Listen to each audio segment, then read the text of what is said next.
In March of this year, the racing industry saw two significant falls. Jonjo Bright on the 2nd of March in Torella suffered spinal injuries, and shortly afterwards at Cheltenham, John Thomas McNamara also suffered spinal injuries from a fall. The racing industry has really got behind the two, and the emergency fund is very important to support the two riders and any other riders in that position. Limerick on the 14th of October gives all of you an opportunity to get behind the two lads, to get behind the fund that's going to make a real difference. There's a nail your colours to the mast option for owners, where the owners' colours will appear on the race card on the day. It's already over 30,000 has been raised by the owners. All you've got to do is log on to goracing.ie. The other options on the day are to come along, show your support, be there for JT and Jonjo. There's a silent auction, there's an auction on the day, you can be there in the restaurant, just be there and show your support. I'm here in Ballyclare near Templepatrick in County Antrim. Jonjo Bright has been home around about a week, and we're here to see how he's getting on and what the emergency fund can do from him, not just today, but going forward into the future, and see what sort of progress that he's been making.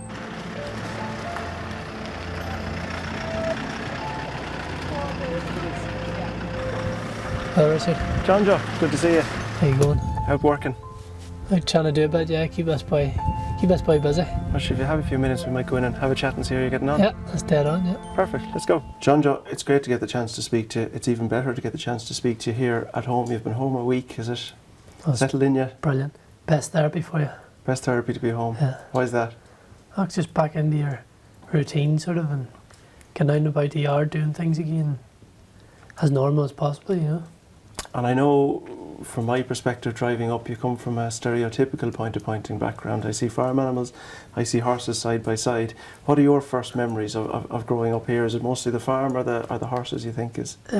Whenever I'd have been younger, it'd been more the farm. I was sort of torn between either being a cowboy or else a farmer, so.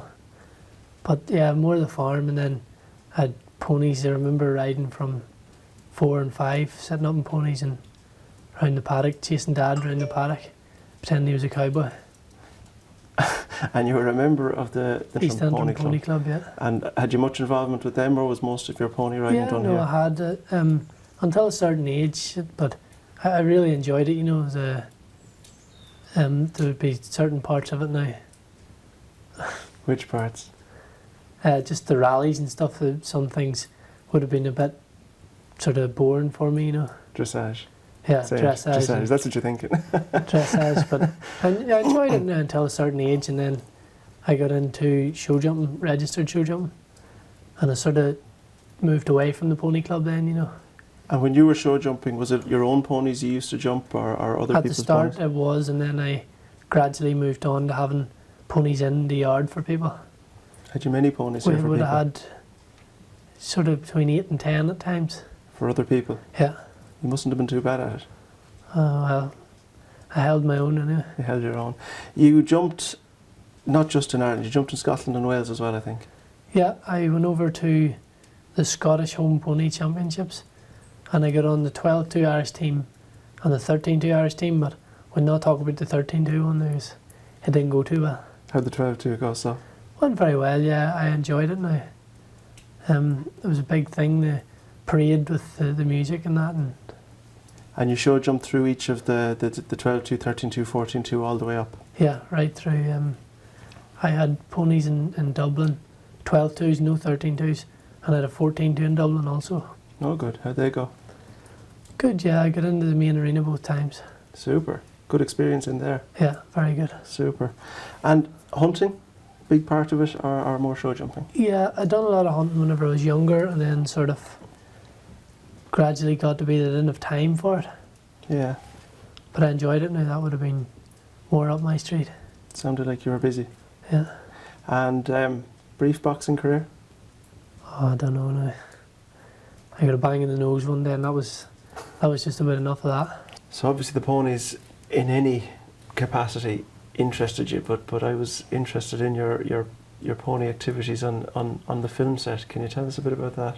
Yeah, it was through a place around the road, a riding centre, that the film crew came to ask for somebody to do the stunt work, and they put me forward, so I thought I may as well give it a crack and see what it was like, you know, and I have to say I really enjoyed it, but I just maybe a one-time only thing. Why is that? Just 5:30 at Donaghadee beside the shore, just Put the hairs in your chest. me, yeah. That's the job. School. School was good, yeah, and looking back now, I enjoyed it, and there is parts of it, it's the best days of your life, but I got out as soon as I could, and my first opportunity, and I was always going to do that, I passed my 11 plus, but I still just went to Ballyclare Secondary School, because I never had any interest in taking that any further, You still got 8 GCSEs? I did, yeah, but now that wouldn't have been, I wouldn't have murdered myself now to get them. Just kept yourself above water? Yeah, I found actually, about a year ago, I found my GCSE results still in the front of my mum's car whenever she was clearing it out to sell it. That was from the day I got them. Did you frame them? No. You're steeped in point-to-pointing and racing in Northern Ireland. Your grandfather Billy Patton is well known in racing circles up here. Your mother was champion novice rider in the north the same year as your father was. So she tells me anyway. Well, I'm sure she was. Do we not trust her? Oh yeah. And your father's champion northern rider, and your uncle Robert Patton is champion rider. What are your first memories of those riding, or do you remember any of that?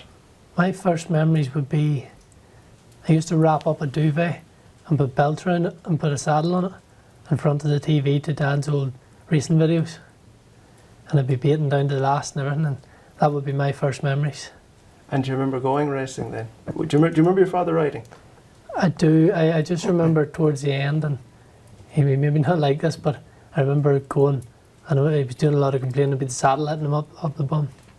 So that was probably I'm sure he's a very different take on that, but we might get to that later. Robert rode on for a little bit longer, so you probably remember his riding a bit more. You were probably riding ponies at the same time. At what stage did you start to see that maybe the ponies didn't go as fast as you'd like them to go? I don't know. I always tried to convince myself I was going to be too heavy even to be an amateur, but I went schooling one day around the old track at Cumber on Mr. Money Spinner, and from that day show jumping was never going to go any further after that. And what age would you have been at this stage? I would have been 13 or 14. So at that stage the countdown had started. It was how long before I get my licence? Yeah. And then I started riding out any free days I had with James Lamb, and took the odd day off school as well. Authorised by home or otherwise? Yeah, that was throughout the summer and I loved it. It was just snowball, and then, and I knew it was for me. You thought you could get your licence at age 16. What happened? And then the rules changed, and you had to be 17, so I had another year to spend riding out. And that's like telling a child Christmas will be next month. So that was a long year. Yeah, but it gave me a chance to get more experience and schooling after racing and stuff. And tell me your first ride. My first ride was around Torella for Johnny Bryson, Patsy Dan. It took me by surprise, I was used to show jumping and always having a horse where I wanted him, and everything was so controlled. And to go to this, maybe 15 other boys around you, going flat to the boards, it took me by surprise now. And even my second ride on the same horse was the same, and then my third ride was in the Grey Lord for my granda, an open horse round Armagh, and it was just totally different. It was what I enjoyed, And you started to enjoy it very quickly. Yeah, very quickly now. There was no moment where you thought I should have stuck at the show jumping. I'll go back to it. Never, and that makes what happened to me a lot easier to cope with, because I was doing something that I've always wanted to do. And you're starting to enjoy the riding now. You're getting a few more rides. Did you see the progress you were making? I know from my point of view, I'm point-to-pointing in the north a lot, and you see new young fellas coming into the sport. You're starting to get more rides. The number of trainers using you, Barney Jones, Liam Lennon, Graham Morrow, you were riding 4-year-olds for Colin McKeever and Warren Ewing. You must have enjoyed the fact that people were the phone was ringing. Oh, I loved it, yeah. It gave you confidence too, All in a short space of time. Yeah. And I just wanted to move away from basically move into the man's world, you know, and try and be riding 4 or 5 horses on a Saturday and then try and get rides on a Sunday. But it took me by surprise, sort of. It doesn't always happen like that, you know. Oh, but it was starting to happen, as you could Yeah. see. Oh, definitely, yeah. And where were you riding out mostly? Which you said you were in James Lamb's yard. You were. And then I left school and I started working for Warren Ewan for maybe 2 years. And then at one stage I was riding out for Wilson Dennison at Lockhamore in the mornings and then Warren in the afternoons. So both 2 yards very close together. It was handy now. And getting to school with some of the top jockeys as well. It was like, you on a Friday there schooling at Wilson's, you could have been jumping over 100 fences by the time you were finished and schooling with the best, you know, and Yeah. learning piles. Who's the best? Oh. Well, you'd had Derek O'Connor and Timmy Murphy was there one day. Was he? Yeah. Who's your hero in racing? Oh, McCoy. McCoy. You didn't have to think twice there. No. Why? Oh, he's something else in there. I don't think there'll ever be anybody like him, you know. You're probably right there. Yeah. It sounds to me you had a busy childhood with the ponies and the farming. Yeah. You got the GCSEs somewhere along the way. You had a go at the stunt riding and the boxing and all the rest that goes with it. But now you're at a stage where you're riding in point-to-points. Now, to me, there's 3 reasons you ride in a point-to-point. You do it for fun, you do it to become a top amateur, or you do it to become professional. Which one of those 3 do you think you were? My aim was to become one of the top amateurs. I had never any intentions of becoming a professional. And is that because of your weight or because it allowed you to live a Because life? of my weight, and I don't know, my aim was always just to be a top amateur, you know. I think the top level of them riders, they're as good as any professional, really, you know yourself. Couldn't agree more. And take you forward to Torella on the 2nd of March. What are Jonjo Bright's memories of that? I'll not forget too much about that day now. Just an ordinary day, going racing. I got the cows done up before I left. Drove to the races with Dad, and I wasn't even sure if I was going to be riding. I was trying to pick up a ride, you know, in the novice riders race, and I got one anyway, and just an ordinary enough fall, just it must have been the way I landed or whatever. You remember the fall, obviously. Oh yeah, I wasn't knocked out. And you remember the whole process as to, you know, going off to hospital and Yeah. all the rest of it. Yeah. Which hospital did you go to? I went to the Royal. The Royal. Yeah, the Royal. And in terms of when you got to the Royal, what was the next stage of the process, if you like? I was took to the Royal and I was sent to theatre very, very quickly now. And they actually say now that has been that has really stood by me, that they done the operation and supported my neck as soon as possible. And what was the injury? Dislocation of C3, C4 vertebrae, and then I shattered the disc that bees in between the 2 of them. Right. And that's what done the damage. And that required an operation?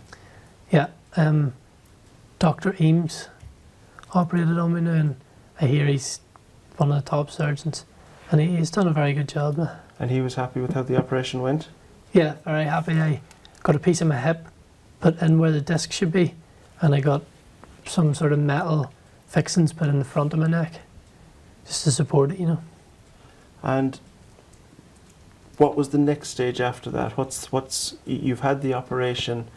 Did they start to talk to you about where you need to be next, or what the next stage of the process is? I remembered waking up in high dependency, and for some reason I never expected it to be, from my head to ground, I never expected it to be any different than it was, you know.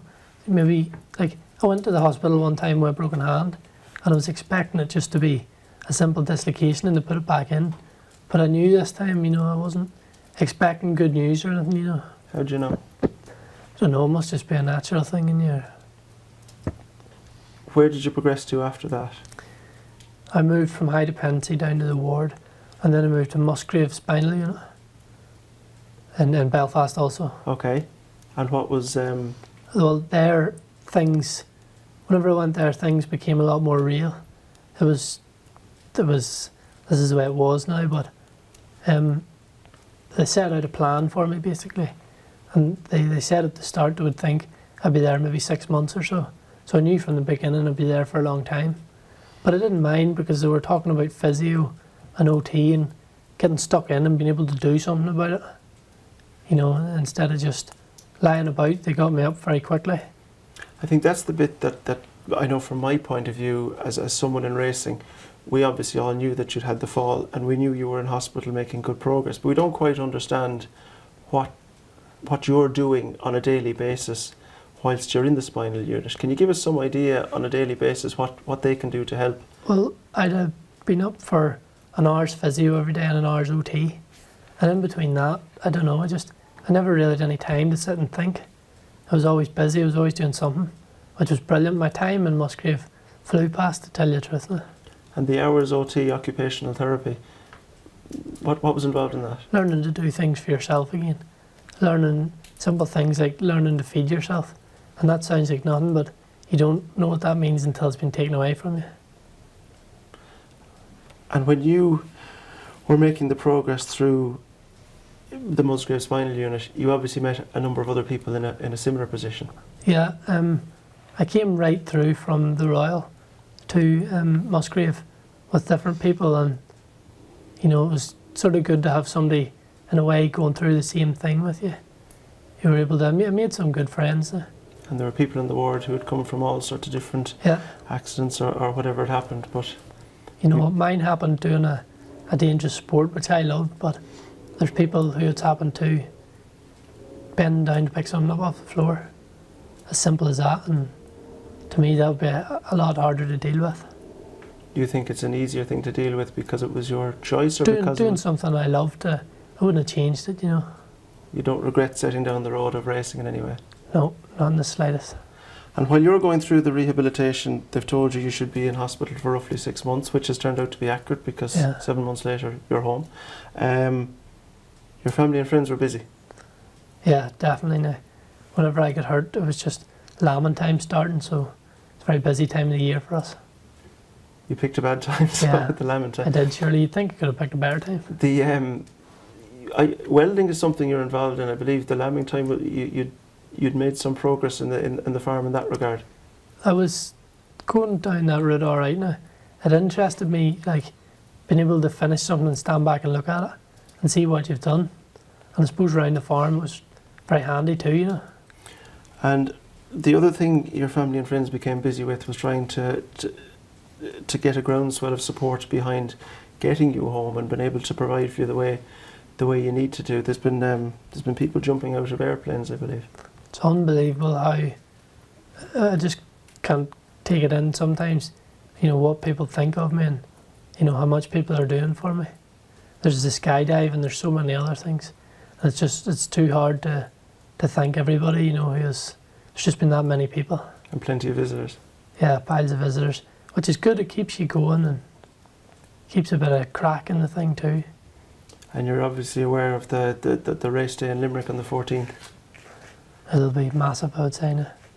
And do these things mentally are they a big assistance to know that there are people behind that willing to help and able to help? For me, to know that I have like the Injured Jockeys Fund behind me is just, it's unbelievable, you know. I can't, for other people who have got hurt and they're in the exact same position as me, but they just don't have any backing, or it's hard to explain because I don't know. It's just to have that support and for people to take you along through, to be able to go now. Once I've left Musgrave, for me to be able to go where I want to try and continue the thing. And the emergency fund is something that's able to provide, you feel, a level of support, both financial and otherwise, that maybe you wouldn't have been able to, definitely, as you say, had it not happened on a racecourse. Yeah. And is there anyone in the emergency fund in particular you think has been particularly helpful, or is it just in general? I've got Peter Curling, who's been unbelievable, Adrian McGoldrick, Dennis Egan. There's too many people to thank individually. And you're home now. Only a week. Are you getting into a routine? Yeah, starting to. I've had a busy week now. Try and keep myself busy. I go out in the Jeep there now around the fields and moving cattle and stuff. Just trying to be as normal as possible, you know. And I know you're looking at the different vehicles that you can use to allow you to contribute as much as possible at the moment. Is that ongoing, or what stage are you at with that? Yeah, well, we're looking into getting a vehicle to go to continue my physio, and I'm also looking at getting the farm handler converted to just 2 joysticks, which is going to be doable, so nobody will see me for a while then. Good. And there are things the emergency fund can help with, I presume. Yeah, it's unbelievable to have them there to help you do as many of the things that you used to do. And I presume you have a few ideas of what you'd like to do around the farm as well. Yeah, I do. I nearly have too many ideas. Keep the boss busy. Oh, keep him busy, yeah. And you went to Toonbridge Point to Point last week. Oh, it was brilliant. Good to be back. To get back and see everybody and the speed they were going. I wasn't missing it too much. They were going quick enough to the last. Flat to the boards. But you were happy to go back. There was no element of I don't want to go back or anything in like the slightest, no. Yeah, racing is still the love. Oh, definitely. You're making good progress. Can you give us an idea of the progress you are making? Well, whenever I came into the Royal after my fall, I could shrug my shoulders the tiniest bit, and gradually my arms came back. So obviously that opens a lot of doors and different things you can do, you know. And even mine's it's an incomplete injury to the spinal cord, so even as far down I can wiggle my toes, I can move different parts of my legs, but it's a long way off where I want it to be, you know. But bits of progress all the time. Bits of progress which keeps me going, something shocking, you know. I can imagine. Yeah. I can imagine. So listen, Jonjo, as I say, you're home a week now. What are you looking forward to next? What's next on the horizon? Where are you heading for now? Looking at going to a place in London, NeuroConnects. Basically, they're specialists in spinal and neuro injuries. So just to keep my physio going and not stop from here. Because I do have small things going on, I want to at least be able to say I give it everything I could, you know. And I think by speaking to you, you've been doing a bit of research yourself. Is this something you found yourself, or? It was actually, yeah. I looked it out myself. I was looking at going to Project Walk in America, but it's the right wee while away. And this place in England, NeuroConnects, it's the same techniques, and they call it a sister company of Project Walk. So I'm going to give that a crack anyway, and see. I'd be looking at maybe going over for a week every month or 6 weeks. And then what I learn there I can bring home and keep it going, you know. And have you physio to do while you're at home? Yeah, just stretches and stuff and things to keep all your range, because you're not moving the same. You need to, your muscles would lose range and get tight.